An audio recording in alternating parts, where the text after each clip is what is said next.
بسم اللہ الرحمن الرحیم۔ صحیح بخاری حدیث نمبر 136 میں ارشاد ہے، میں ایک مرتبہ ابو ہریرہ رضی اللہ عنہ کے ساتھ مسجد کی چھت پر چڑھا تو آپ نے وضو کیا اور کہا کہ میں نے رسول اللہ صلی اللہ علیہ وآلہ وسلم سے سنا تھا کہ آپ صلی اللہ علیہ وآلہ وسلم فرما رہے تھے کہ میری امت کے لوگ وضو کے نشانات کی وجہ سے قیامت کے دن سفید پیشانی اور سفید ہاتھ پاؤں والوں کی شکل میں بلائے جائیں گے، تو تم میں سے جو کوئی اپنی چمک بڑھانا چاہتا ہے تو وہ بڑھا لے، یعنی وضو اچھی طرح کرے۔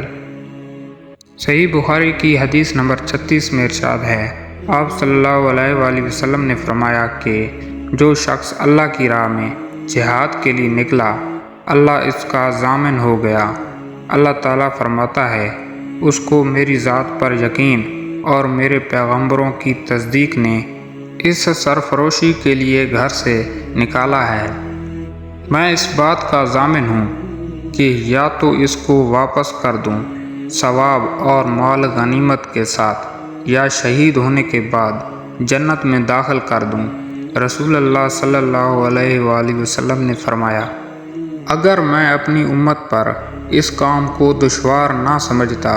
تو لشکر کے ساتھ نہ چھوڑتا، اور میری خواہش ہے کہ اللہ کی راہ میں مارا جاؤں، پھر زندہ کیا جاؤں، پھر مارا جاؤں، پھر زندہ کیا جاؤں، پھر مارا جاؤں۔